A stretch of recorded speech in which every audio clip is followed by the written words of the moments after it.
Como a gente pode formar e desenvolver os melhores times de tecnologia? Esse é o tema que a gente vai discutir nessa temporada do podcast Tech Leadership Rocks, em parceria com a Tribe, que, caso você não conheça, é uma escola de tecnologia que forma pessoas desenvolvedoras extraordinárias preparadas para as necessidades do mercado.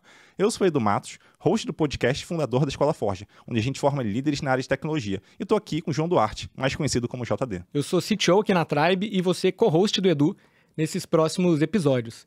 Estou muito animado para os papos que a gente vai ter, porque a gente vai falar de coisas como soft skill, desenvolvimento de time, cultura e muitas outras coisas. Então bora lá e vamos que vamos. Antes de começar, eu só queria deixar um recadinho. Infelizmente, a gente perdeu os primeiros minutos de áudio ali do nosso episódio, então parece que ele vai começar do meio aí e tal, mas eu prometo, você não perdeu muita coisa, tá? Foi bem no comecinho. E nesse papo, a gente vai conversar com o Márcio William, ele é cofundador da EasyTax, Remessa Online, ambas se tornaram unicórnio, inclusive, né? Então o cara é muito bom em criar unicórnios, e hoje ele atua como CTO da Remessa Online. E nesse papo, a gente vai falar sobre como que a gente consegue manter a equipe engajada falando a linguagem de negócio, tá bom? Então, espero que você curta e bora lá para o episódio.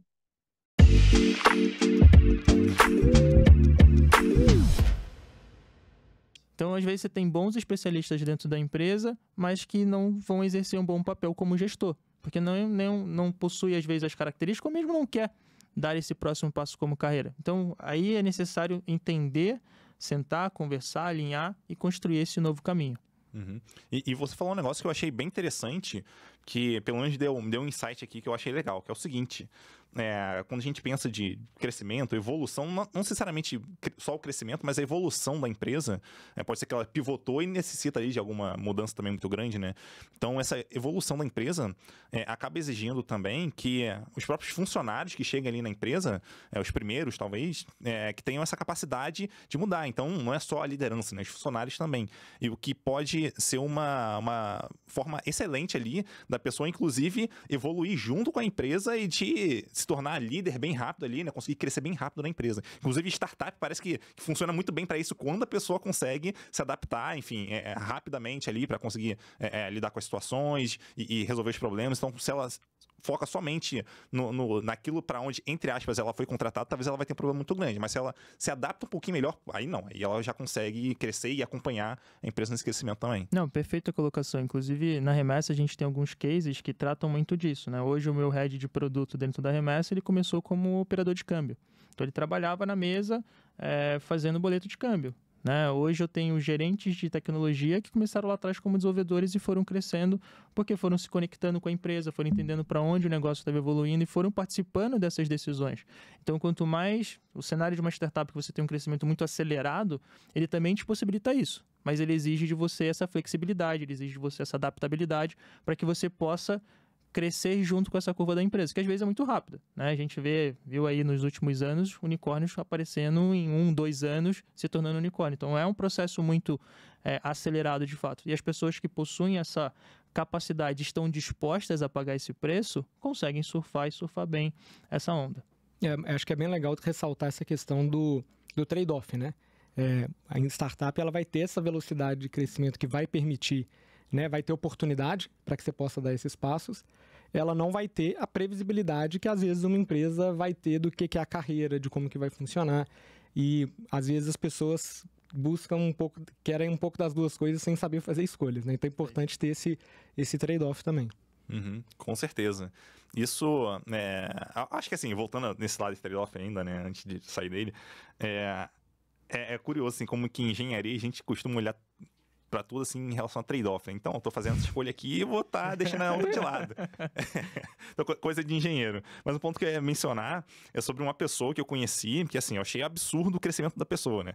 Ela entrou numa startup, em 2 anos, ela saiu aliás, em menos de 2 anos, ela saiu de estagiária a CTO, sendo uma excelente CTO, assim, atuando muito bem.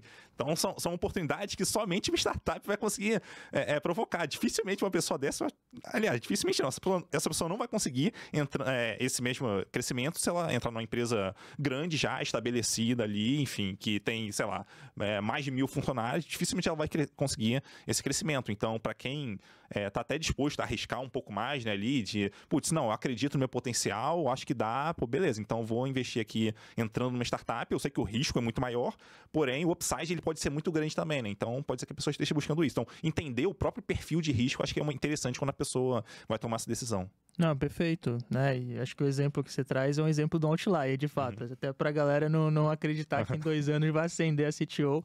Mas existem esses casos, né? Às vezes a pessoa que já tem uma certa habilidade, um traquejo, consegue flutuar muito bem dentro da companhia, putz, abraça uma oportunidade como essa e, de fato, assim, num cenário, numa empresa mais tradicional, você tem processos, você tem uma empresa maior, você tem muita gente que quer ascender, então você precisa ter esses processos, precisa ter esse tempo para que as pessoas possam se desenvolver.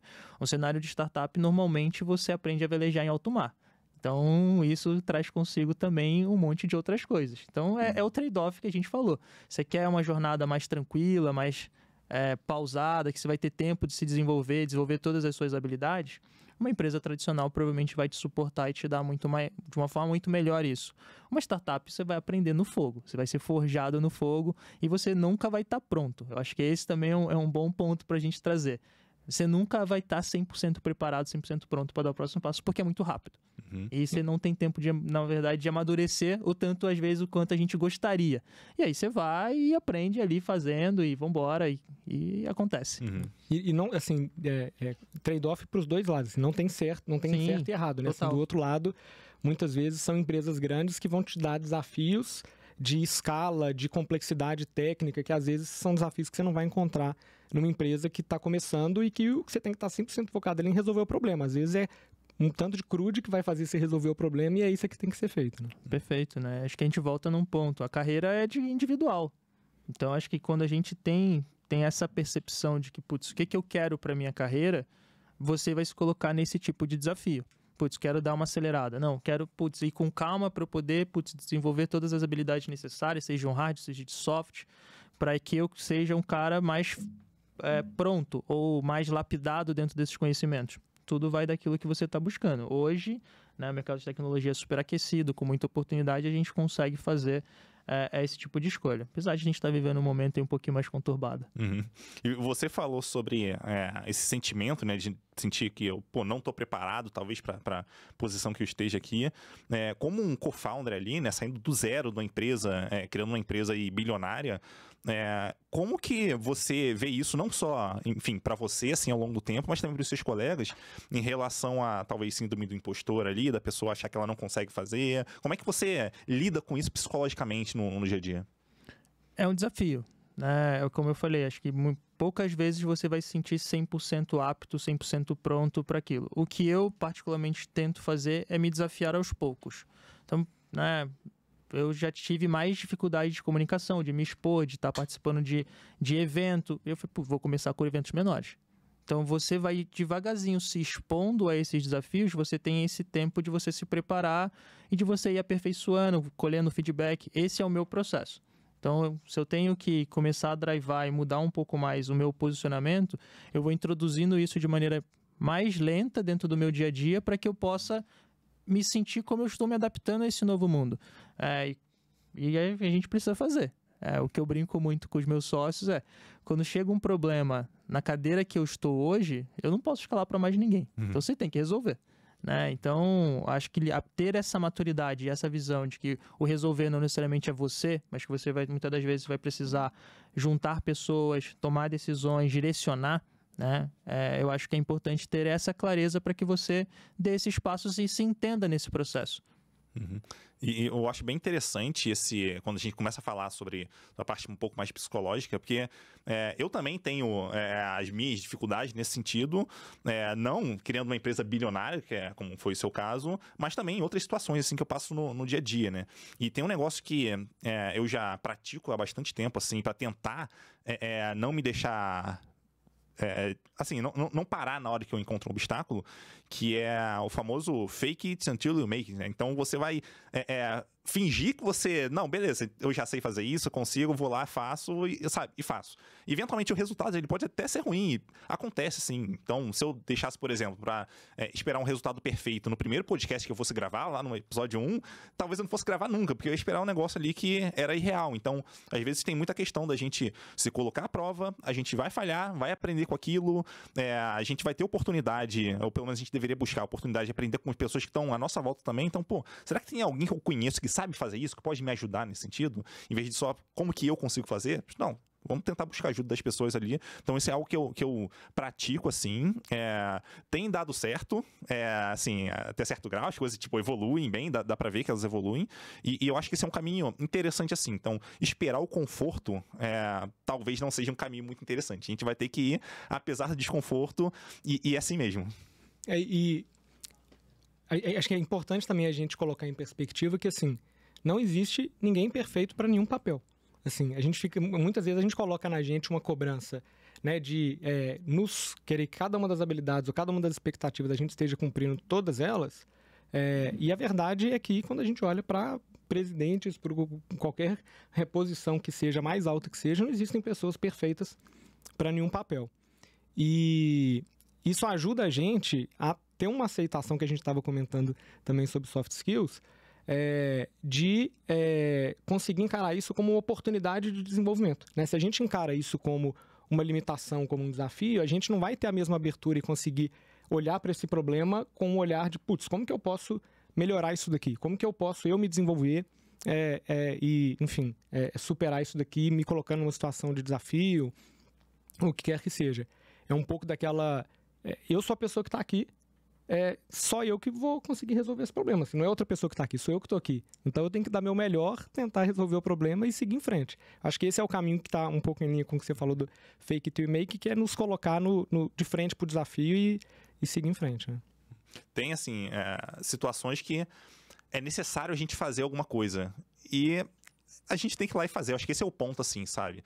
Se vai dar certo ou não, a gente tenta o nosso melhor. Pode ser que dê errado. E é isso. Acho que ter algum conforto em saber que você não vai acertar tudo também é algo que a gente tem que buscar. Assim. Acho que pelo menos me ajuda bastante nesse sentido. Mas até aproveitando esse ponto ainda, né, sobre evolução ali, nesse caso mais específico da pessoa cofundadora, enfim, que tá ali desde o comecinho da empresa, eu queria entender de você, Márcio, o seguinte...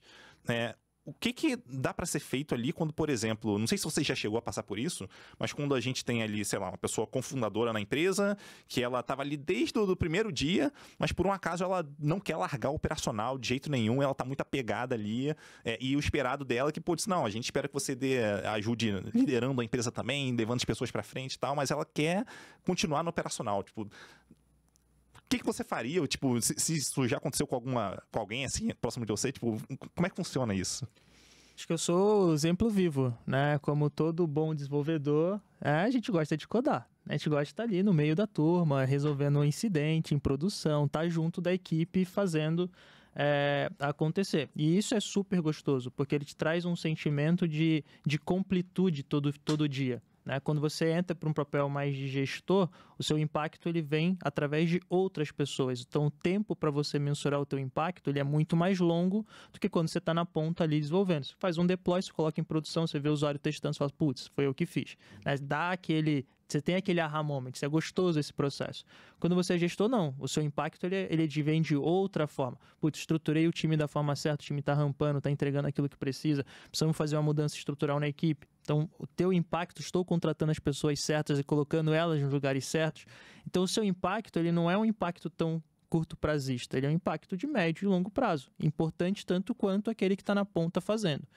E esse processo ele é doloroso para a galera de tech, eu imagino, né? E falando muito mais pela minha perspectiva, porque você tem essas doses desses aha moments com muito mais frequência, porque você está ali dentro do dia a dia. Então, para mim, foi um processo doloroso.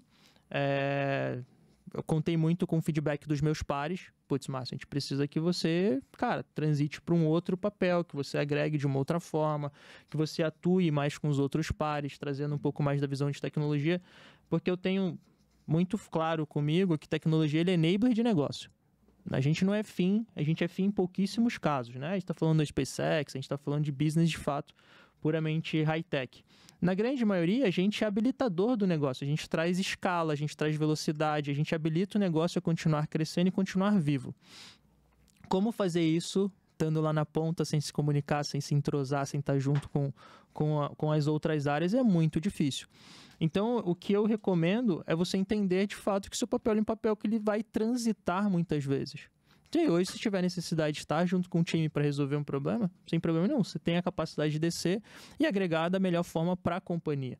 Então, o que eu sempre provoco, né, e eu acho que é o aprendizado que eu tive, é qual é a forma que você mais agrega para a companhia.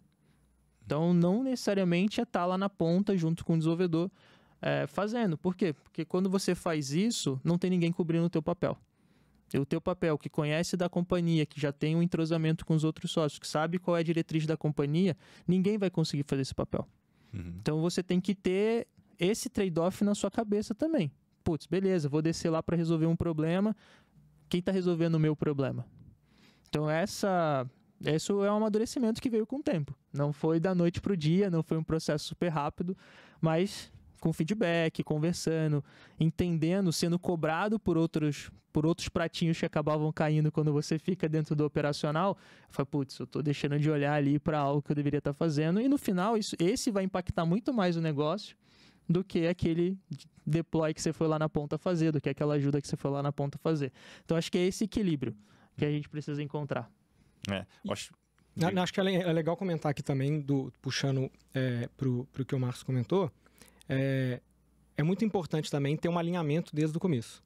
Né? Porque quando você tem um grupo ali de pessoas que estão se reunindo para criar um negócio, muita coisa vai mudar e a gente não sabe como que vai acontecer. Mas se a gente não tiver alguns alinhamentos bem feitos no começo, do que vai se esperar do papel de cada pessoa, você querer definir ou cobrar uma expectativa diferente depois, você pode estar numa situação que fica mais difícil. Então, acho que é muito importante definir bem o que são as expectativas e que se algo mudar lá na frente, da pessoa falar, putz, realmente eu achei que eu ia gostar de fazer esse papel, mas não gostei e quero estar aqui.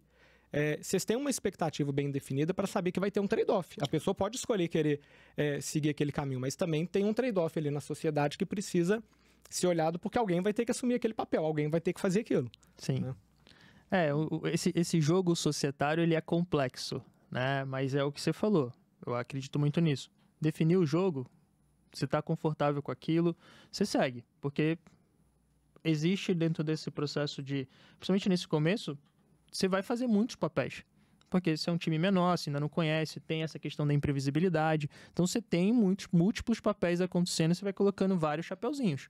E conforme essa empresa ela vai crescendo e ganhando escala, você vai tirando alguns desses chapeuzinhos e você vai ficar com um só. Né? Então, você tem esse poder de escolha em algum momento. Mas, muitas das vezes, você escolhe um chapéu que você fala assim, putz, não sou bom para esse chapéu que eu escolhi. Aí, você vai fazer uma movimentação lateral ou você vai se desalinhar com a companhia. E aí, entra o ponto que a gente falou no começo, que é importante ter essa capacidade de dialogar, de refazer combinados, de sentar e de se realinhar, porque assim como a empresa evolui e caminha, a gente também individualmente vai fazendo outras escolhas e às vezes querendo mudar as escolhas que a gente já fez. Então é importante ter essa capacidade de sentar, conversar de uma forma tranquila, porque ambos, tanto companhia quanto cofundadores, funcionários, também possuem a sua jornada individual. E você comentou sobre essa complexidade aí, né, do jogo societário. Daí eu queria entender como que funciona ali, por exemplo, se, vamos dizer que você é muito técnico, você, vamos dizer assim, está entre os cofundadores técnicos, você quer continuar no operacional e você já está cogitando, será que vale a pena a gente trazer um CTO para assumir essa posição? Então, como que funciona essa decisão ali, se vale a pena, se não vale? Eu acho que é o momento da companhia. Acho que quando, individualmente, todos que estão ali liderando a companhia deixam um pouco de lado o seu eu e pensam no que é melhor para a empresa, essa é uma decisão que pode ser uma decisão muito acertada.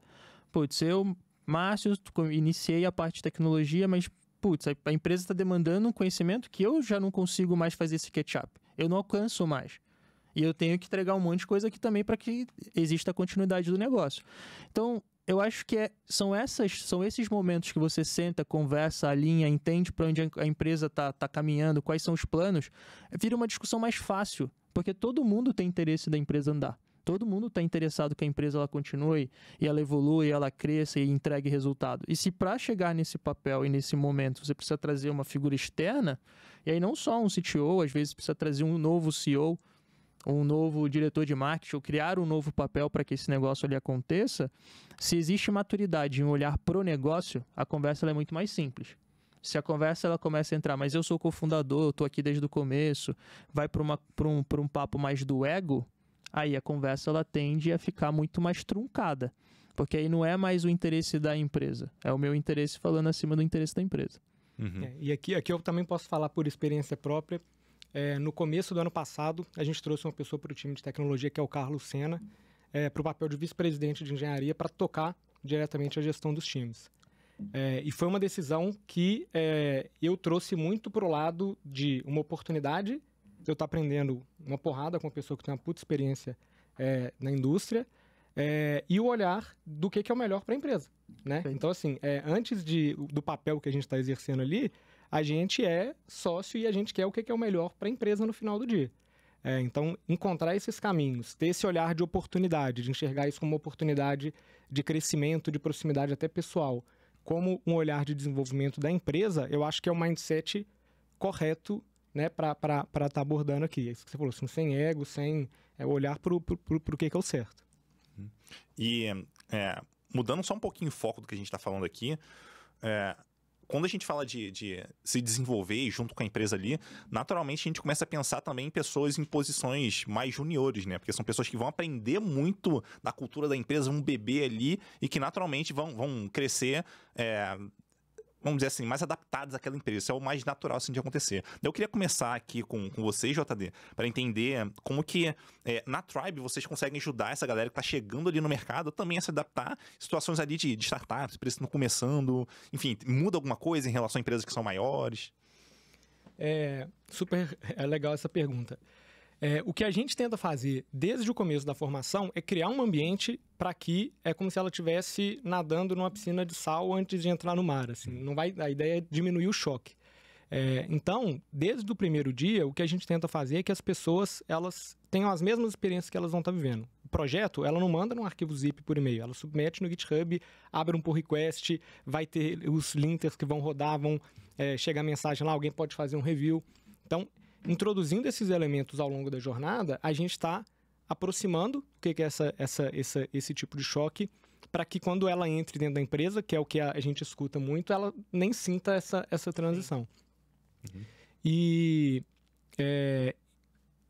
sobre experiências diferentes, né, de startups, de empresa, isso tem muito a ver com o tema de soft skills, né? Que assim, como que a gente vai estar lidando com mais ambiguidade, menos ambiguidade, mais previsibilidade, menos previsibilidade, um ambiente onde eu preciso me comunicar de uma forma, no outro ambiente onde eu posso me comunicar de uma forma um pouco diferente. O tipo de desafio que eu pessoalmente estou buscando. Eu acho que o legal aqui é menos de como que a gente prepara e o que é a diversidade de pessoas e o que vai ser o caminho natural e escolha de cada pessoa. Eu não vou preparar uma pessoa para ir para um caminho ou preparar uma pessoa para ir para um outro caminho. Isso, na verdade, vai ser muito mais dela. Assim. A gente vai preparar a pessoa para ser uma profissional de tecnologia. Se ela vai seguir um caminho X ou um caminho Y, e acho que isso vai vir muito mais dos objetivos dela e das características que ela tem. E isso pega ali muito, assim, pelo que eu já aprendi, assim, conversando contigo, né? Tem talvez algumas habilidades base ali que ela vai levar aquilo com ela e o restante ela desenvolve ao longo do crescimento dela, da evolução, da própria carreira dela, ela vai aprendendo ali, né? Conforme as necessidades. Então tem até um exemplo de algo que hoje em dia eu já puxo muito mais dos meus liderados, que coisa que eu não fazia antigamente, né? Quando eu comecei. Que é, por exemplo, dar muito mais autonomia para a pessoa, ao mesmo tempo que eu espero que ela seja proativa e corra atrás também para fazer. Então, é muita autonomia com responsabilidade ali, né? Então, vou dar até um exemplo aqui. Eu já peguei pessoas, assim, recém-saídas de bootcamp, assim, primeira experiência da pessoa, onde eu não tinha problema nenhum chegar para a pessoa, por exemplo, quando ela tinha alguma dúvida e, como é que eu faço isso aqui? Beleza, você conhece alguém na empresa que sabe fazer isso? Eu acho que fulano de tal sabe. Então, o que você acha de conversar com fulano de tal? Então, ela já fazia isso. Aí, depois de um tempo, ela já se acostumava com aquilo. Ela passava a procurar a resolução dos problemas por conta própria. Ela, eu não sei resolver essa tarefa. Tá, eu não sei, mas alguém sabe. Então, eu posso pegar aqui do backlog, não tem problema nenhum eu não saber fazer e eu vou aprender junto com alguém, eu vou codar junto com alguém. Então, trazer talvez essa forma de pensar ali, isso ajuda muito a pessoa, seja numa empresa que está começando agora, numa startup ali, onde a pessoa vai ter mais ambiguidade realmente, que ela vai ter que tomar talvez mais decisões ali por conta própria, seja numa empresa grande onde ela vai ter um suporte maior, mas ainda assim, esse tipo de habilidade continua sendo útil, né? Eu queria passar aqui pro Márcio e perguntar o seguinte, Márcio, a partir de qual momento, assim, numa startup, numa empresa que está começando, a partir de qual momento faz sentido a gente falar de contratar pessoas em início de carreira ali, em júniors e tal? Acho que não tem muito um momento, né? Acho que tem uma série de fatores, né? Às vezes você não tem capital para contratar muito especialista, você vai começar a formar, né, com um especialista. Cara, entra aqui e começa a formar gente, né? E esse formar gente, ele é muito importante, porque você está formando uma pessoa que tem o DNA da cultura da empresa. Então, essas pessoas lá na frente vão se tornar, né, os guardiões da cultura. É muito mais fácil você fazer esse processo. E a gente adotou muito esse processo na Remessa, de uma forma nem tão pensada, estruturada, mas de uma forma muito orgânica. Então, a gente tem hoje pessoas que foram contratadas. Tem um caso hoje de um manager de engenharia que ele entrou na Remessa como júnior. Ele aplicou para uma vaga de estágio e falou, cara, você já está pronto para uma cadeira de júnior, entra como júnior, vamos embora. Então, acho que você conseguir dar essas oportunidades, você tem uma série de vantagens na minha cabeça, né? Você tem um cara muito mais engajado, você tem um cara que conhece da empresa, né? Uma pessoa que conhece da empresa, que vive esse ambiente, que está exposto, que está disposto a aprender. Então, eu não diria que existe um momento, né? Eu acho que quanto mais cedo você puder fazer isso, lembrando que trazer um júnior e você deixar ele lá por si só, ele não vai se desenvolver na velocidade que você espera. Então, minimamente, você tem que ter estrutura para receber um júnior. Então, acho que essa é a resposta. Acho que não tem um tempo. Porque eu consigo absorver um júnior, eu tenho capacidade hoje de acompanhar, de dar desafio, de desenvolver, de estar próximo, né? Seja, quando eu falo eu, né, uma figura de uma pessoa do time que vai estar acompanhando esse júnior para ajudá-lo a se desenvolver. Se sim, eu acho que esse é o timing importante para você começar a trazer. Porque são essas pessoas que lá na frente vão começar a formar outras pessoas. Aí vira um processo, vira uma maquininha mesmo. Você está sempre trazendo gente lá no comecinho e você vai criando ali na tua base da tua pirâmide do teu time, putz, todos os níveis direitinho. Então você consegue promover, você consegue sair uma pessoa, você consegue rampar uma outra mais fácil. Então eu acho que, respondendo de forma mais prática, não tem um momento. Tem o quanto você está apto a receber um júnior e fazer esse júnior se desenvolver. Colocar um júnior lá e não ter capacidade de desenvolvê-lo, eu não sei se é o melhor caminho. Aí você falou um negócio muito legal, cara, que é seguinte, se a gente está trazendo para uma startup uma pessoa que tem uma senioridade mais baixa, isso significa que, como cofundadores ou como pessoas que são líderes ali naquela startup, uma habilidade que eu preciso ter é de desenvolver pessoas, porque senão a gente vai ter um problema muito grande ali. Perfeito. É isso mesmo?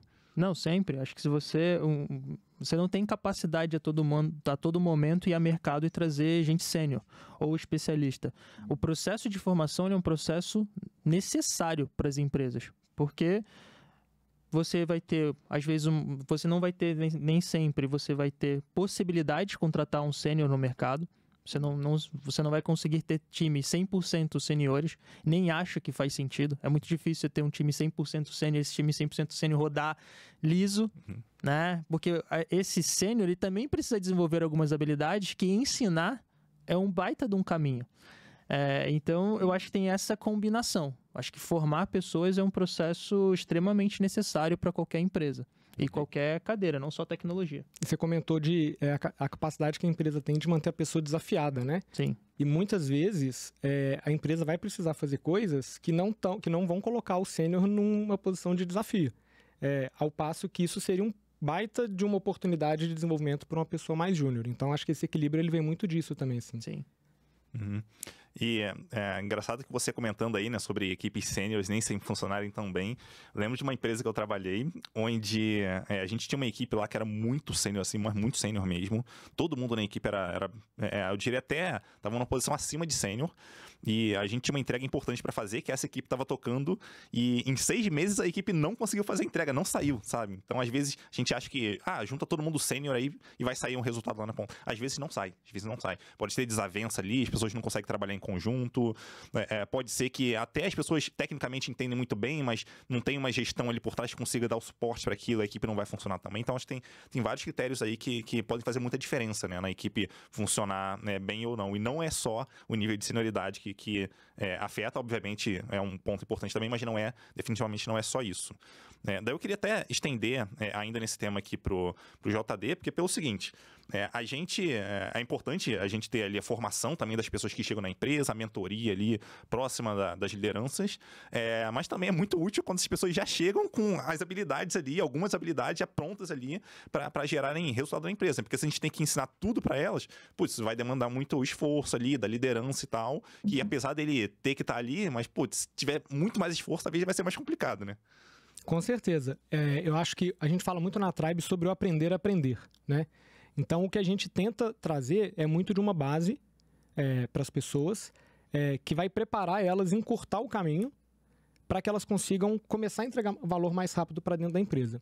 Mas isso é o primeiro passo, né? A pessoa, o tempo todo, o que a gente gosta de reforçar muito, que faz parte da nossa carreira, é que a gente nunca vai parar de estudar, a gente nunca vai parar de aprender, né? Não existe a gente falar que o profissional está pronto, né? Isso é verdade para o júnior, mas isso é verdade para a gente que está aqui aprendendo todo dia.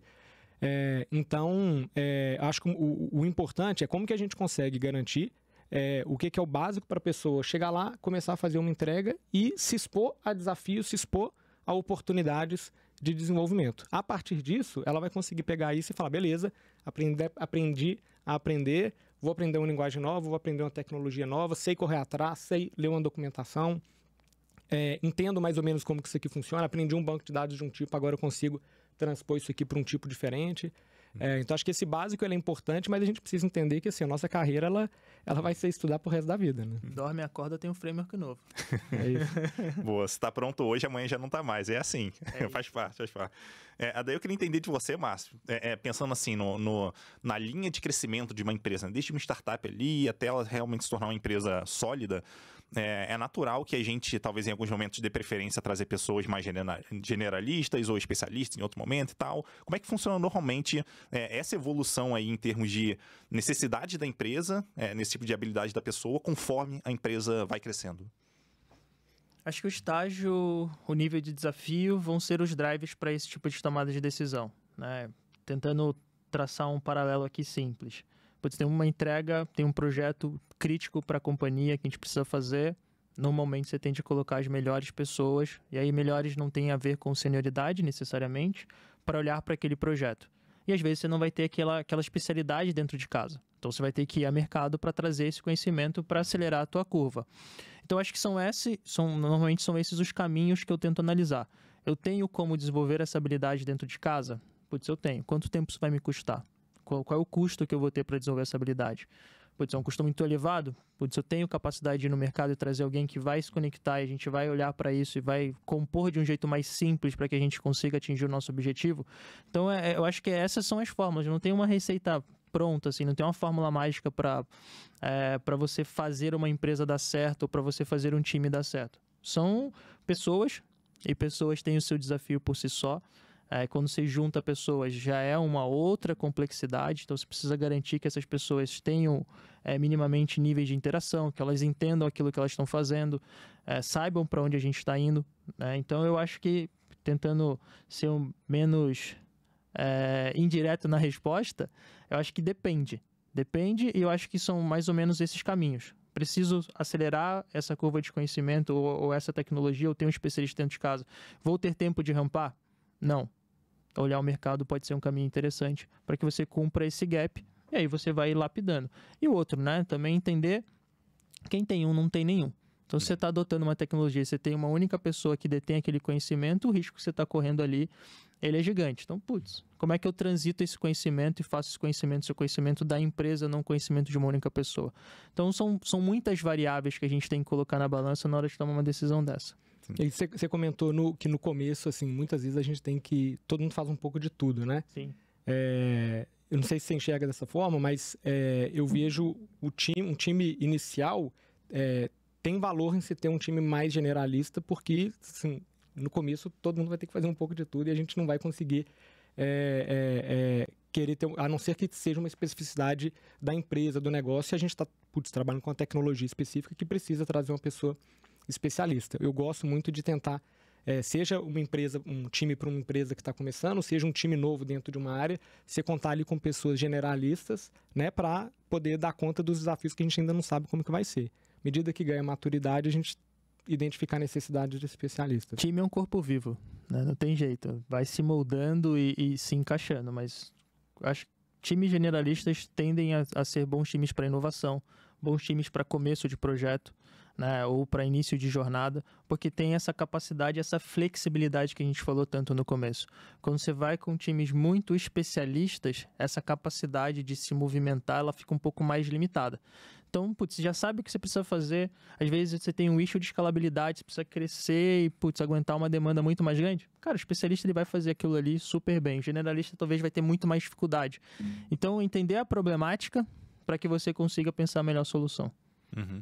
E eu acho isso muito interessante, porque isso, para mim, não se aplica só a startup. Isso se aplica também se eu estou criando uma área nova na empresa. Então, por exemplo, quando eu estou criando equipes novas, eu dou preferência no começo a trazer pessoas que têm talvez uma abrangência um pouco maior em termos de conhecimento ali, enfim, de experiência, porque isso vai ajudar no setup inicial. Então, parece bobo assim, mas o setup inicial ele pode não ser tão trivial assim em relação a gente trazer todas as... Imagina, se a gente fosse trazer uma pessoa de cada especialidade para começar um projeto novo. É aquela história do lápis, né? Então, a madeira vem de um lugar, o grafite vem de outro, o metal vem de outro, a borracha vem de outro, e não tem ninguém que consegue fazer um lápis inteiro ali.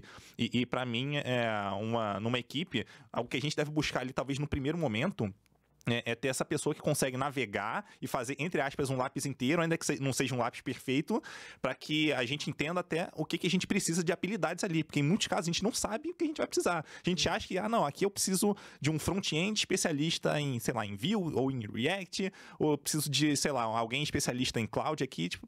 Não, espera, vamos deixar a coisa evoluir um pouco mais para entender o contexto onde a gente está, para aí sim definir. Não, aqui parece que a gente vai precisar de realmente uma pessoa muito especialista nesse detalhe aqui, nessa ferramenta da AWS para a gente conseguir escalar melhor, enfim. Mas a gente vai aprendendo isso com o tempo. Se a gente tomar a decisão a priori, a gente pode trazer uma pessoa que é especialista em alguma coisa, a gente talvez não precisar muito daquilo e a pessoa até ficar frustrada, porque ela não vai conseguir fazer bem o trabalho dela ali. Ou acabar levando a decisões erradas para o projeto, né? Assim, você tem uma pessoa que já carrega uma visão e vai sem querer, estar forçando uma decisão no projeto que talvez não seria melhor. Uhum, com certeza. E outro ponto que eu queria entender de você, Márcio, porque assim, a gente falou ali no começo, onde uma pessoa cofundadora provavelmente vai ter que ajudar quem está ali chegando na empresa, se desenvolvendo e tal. Beleza, massa. Porém, conforme a empresa vai crescendo, não dá para você só viver de mentoria, de uma pessoa muito próxima ali ensinando. Daí eu queria entender para você como que você enxerga a questão de talvez uma formação continuada ali, uma universidade corporativa, alguma coisa nesse sentido. Você curte a ideia, não curte? O que você pensa sobre isso? Dá trabalho. E nessa linha de treinamento, eu acho que o RH ele é um baita de um parceiro. A gente, na Remessa, chama time de people. Então, a gente tem muitos treinamentos internos, olhando muito para essa questão de soft skill, para lapidar o time. Então, cada 6 meses a gente senta, quais são as habilidades que eu preciso desenvolver dentro do time de engenharia, dentro do time de produto, Márcio? A gente precisa ter conversas, a gente precisa estimular a galera a ter conversas difíceis. Então vamos dar aqui um treinamento sobre conversas difíceis. Então, a gente tenta trazer alguns materiais dentro de casa.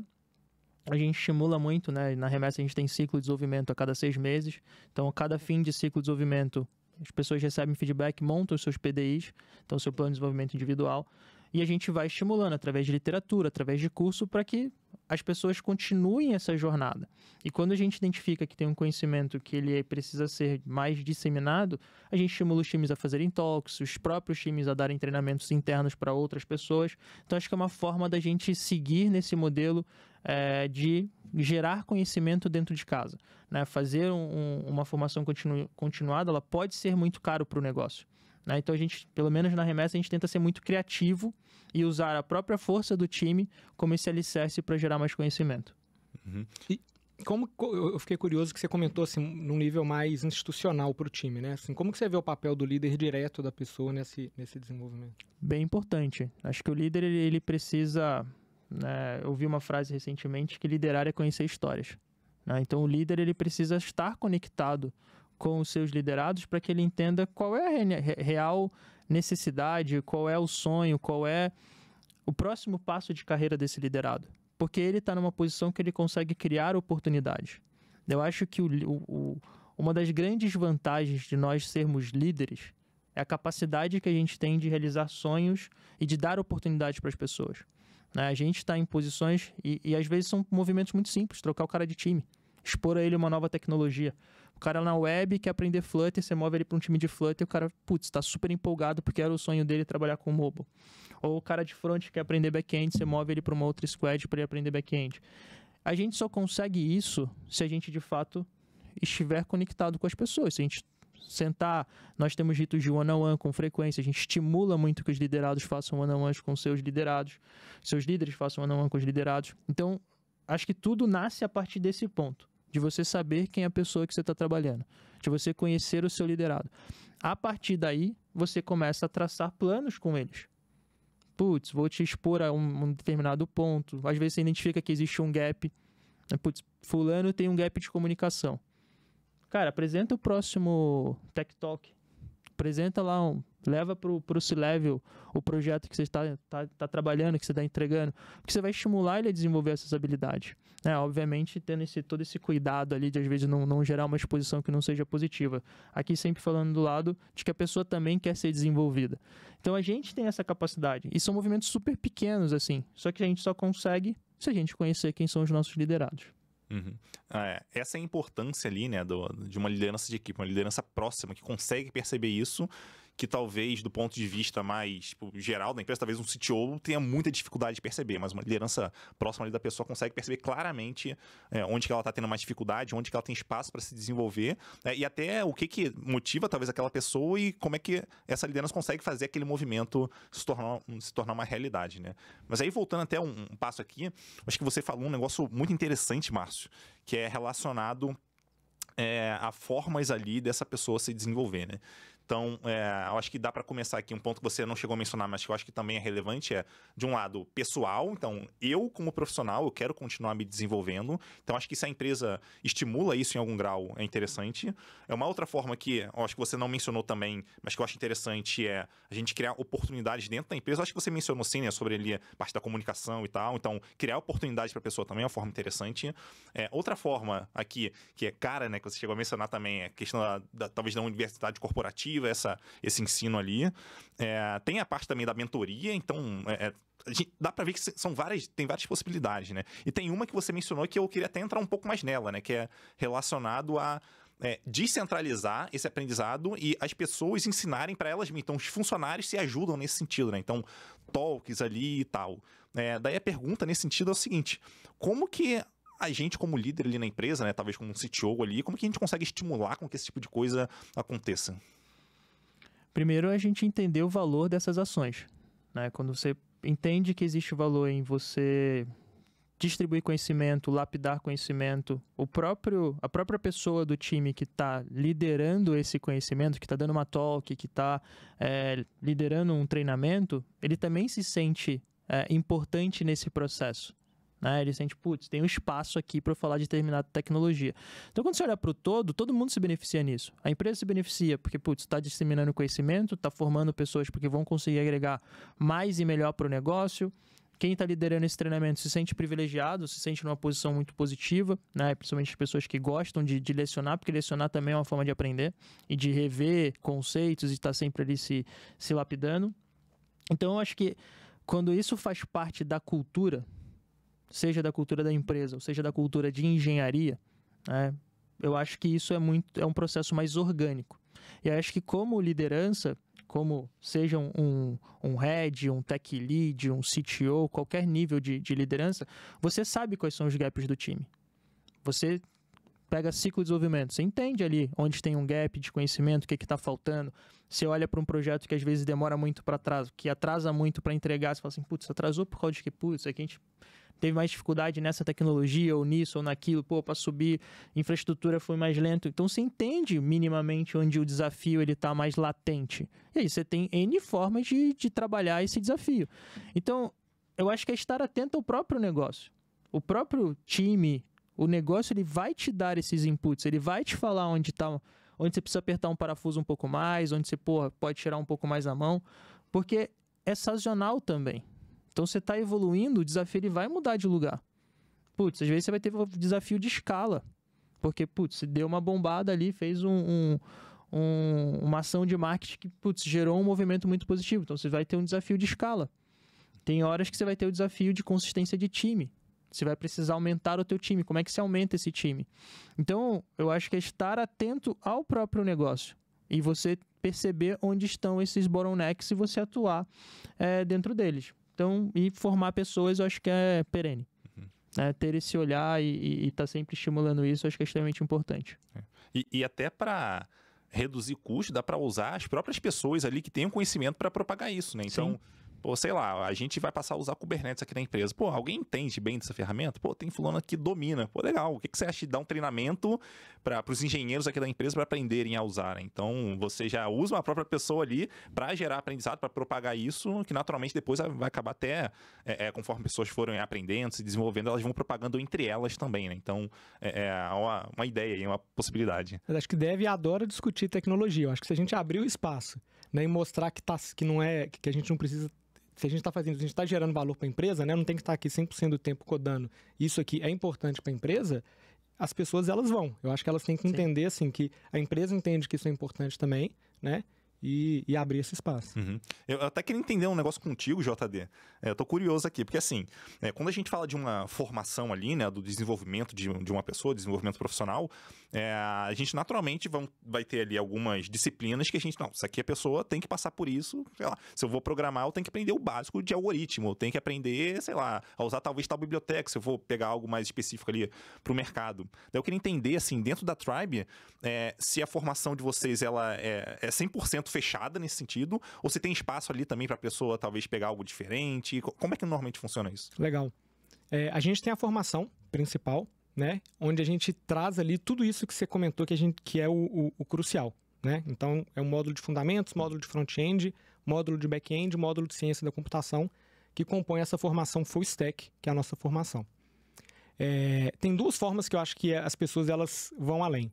Uma é a própria iniciativa de buscar mais, tanto dentro da própria Tribe, com conteúdos extras que a gente coloca, quanto uma coisa que a gente incentiva muito, porque é o dia a dia nosso, que é ir atrás de conhecimento. Cara, busca a documentação, busca a biblioteca. Às vezes as pessoas elas acham que isso é, de certa forma, terceirizar o aprendizado, mas é parte do aprendizado. Isso é parte do aprender a aprender. Isso é parte de como que a pessoa ela vai sair de um ensino onde ela está sendo mais guiada para a forma que ela vai ter que aprender na hora que ela entrar dentro do mercado de trabalho.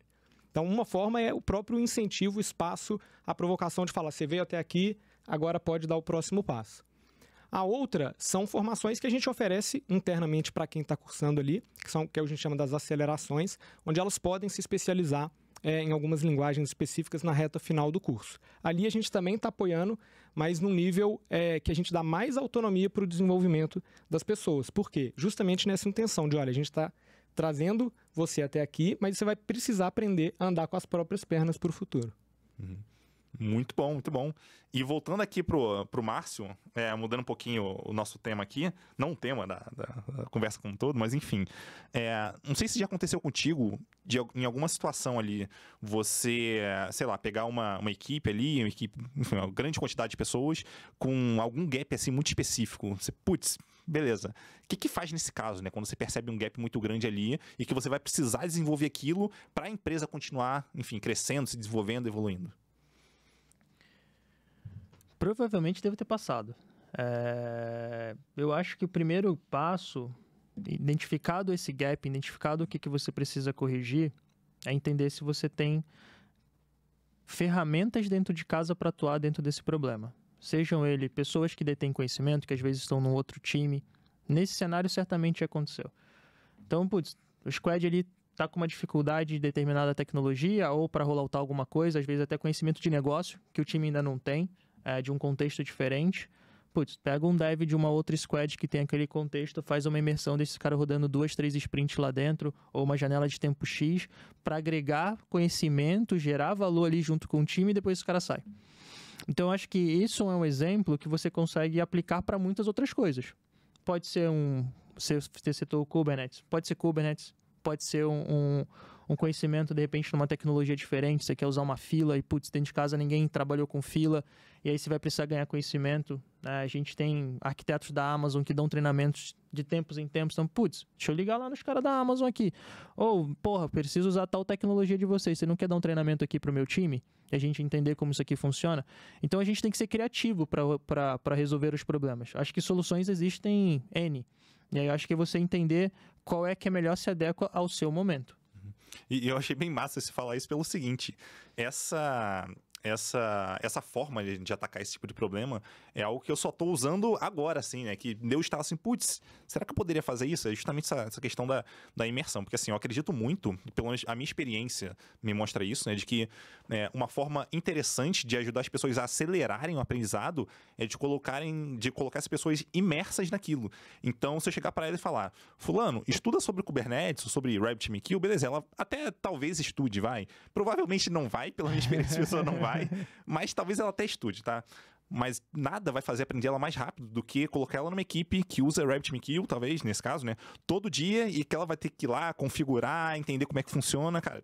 Em uma semana ela vai sair dali, provavelmente, enfim, com 80% do conhecimento que ela precisa para conseguir aplicar aquilo no dia a dia, né? Então, né, eu acho que criar essas oportunidades de mão na massa ali, esses intercâmbios entre equipes, eu acho que é uma forma interessante de desenvolver as pessoas e que às vezes a gente não cogita, né? Porque, pô, a equipe tá fechada ali, precisa da pessoa para fazer aquela entrega e tal, mas se a gente tá pensando num prazo um pouquinho médio prazo, longo prazo, acho que é importante fazer essas trocas ali entre equipes para que as pessoas aprendam não só a partir da teoria, mas especialmente colocando na prática ali, né? Para ela realmente ter um resultado mais rápido e já conseguir trazer aquilo para a equipe.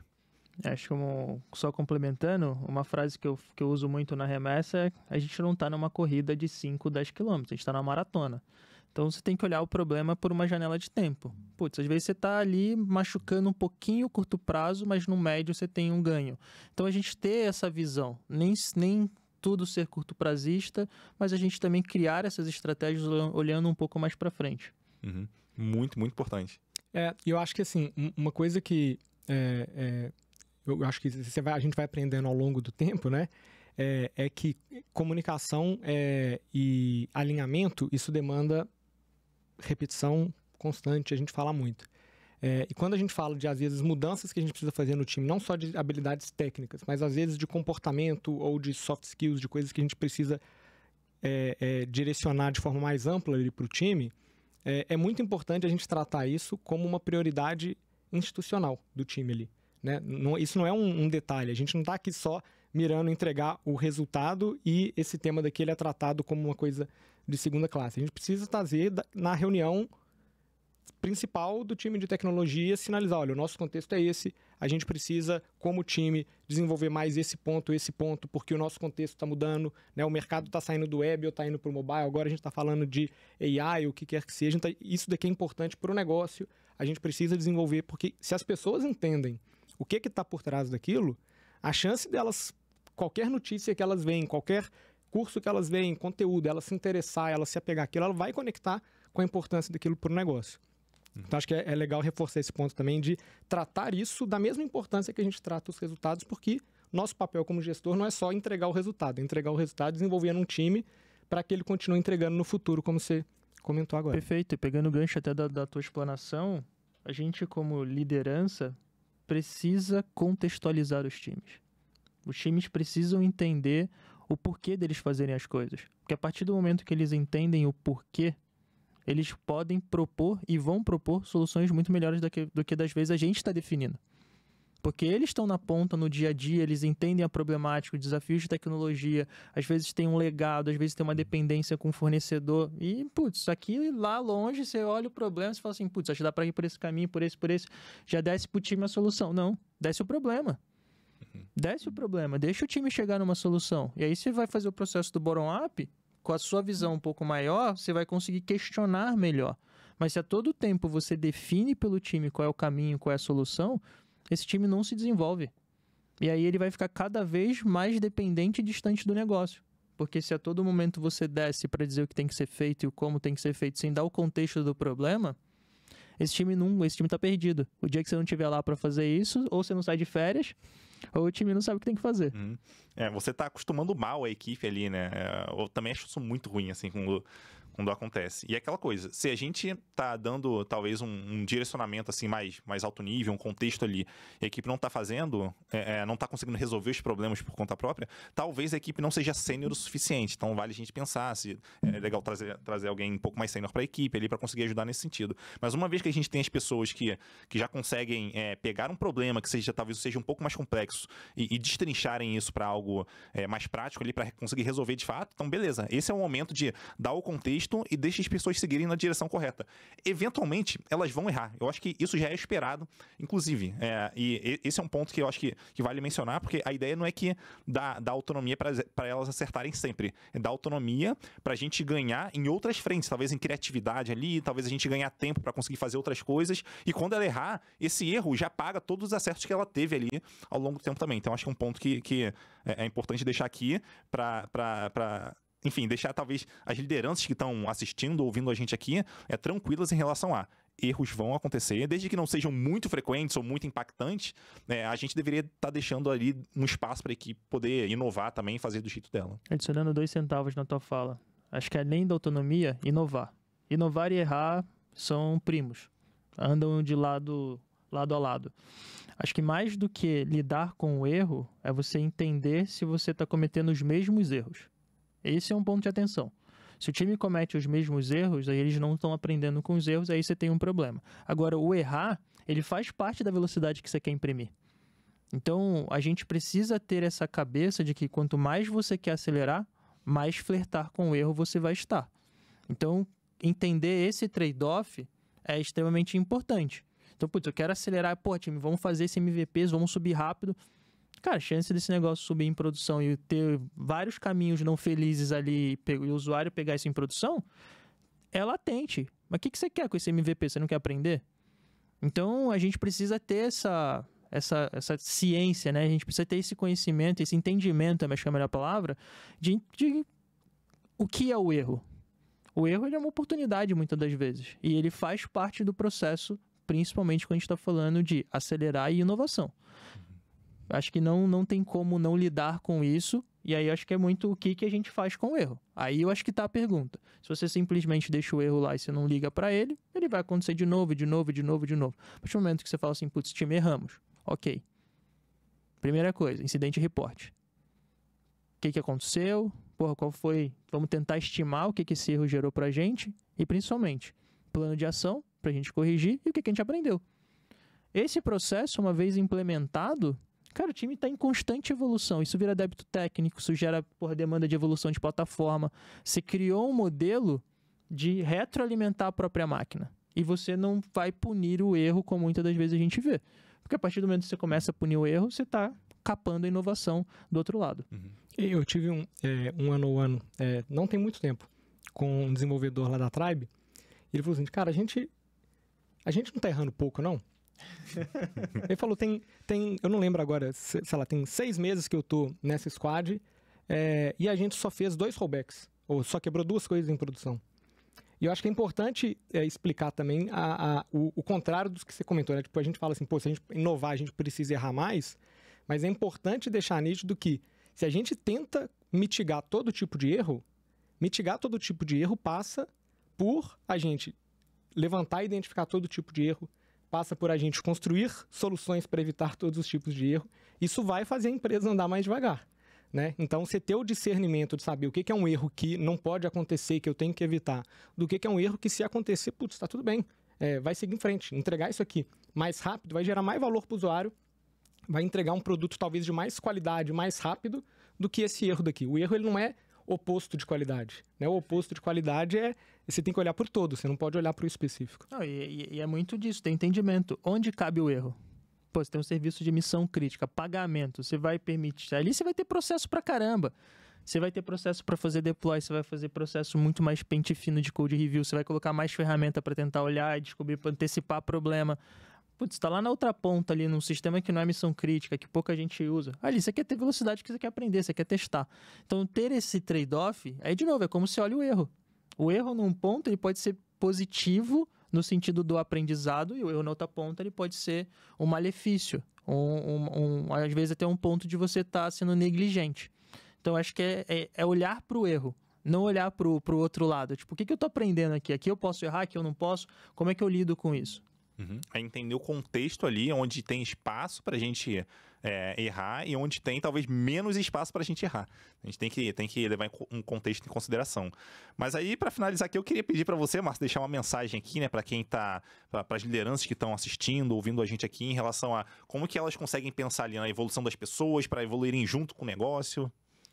Boa, eu acho que a gente falou bastante, né, demos bastante dicas aqui. Se eu fosse sintetizar, né, eu acho que o primeiro, para o líder, esteja próximo do seu liderado. Converse, marque ritos de one-on-one, crie uma frequência que seja positiva para você e para o seu liderado. E não transforme o one-on-one num rito que você faz para cumprir uma tabela. O one-on-one é um momento entre você e o seu liderado para vocês falarem sobre a empresa, para vocês falarem de coisas às vezes até pessoais, mas para que vocês se conectem e que essa relação seja uma relação positiva para a companhia também. Segundo ponto, exponha o teu time às dores do negócio. Traga a visibilidade, né? Deixa o time entender qual é o resultado que precisa ser alcançado, quais são os problemas que a empresa está enfrentando, porque aí eles podem usar da criatividade deles para chegar em soluções. Putz, vários casos na remessa foram soluções propostas pelo próprio time e soluções que a gente nem estava conseguindo olhar, porque a nossa cabeça estava olhando para uma outra problemática, para um outro nicho. Então, exponha os times às dores do negócio, exponha os times, crie interesse dos times entenderem o negócio, deles entenderem o porquê deles estarem fazendo as coisas e tornem eles parte da solução, não só parte da resolução dos problemas. Tragam eles para a mesa na hora de discutir uma solução, tragam eles na hora de planejar algo.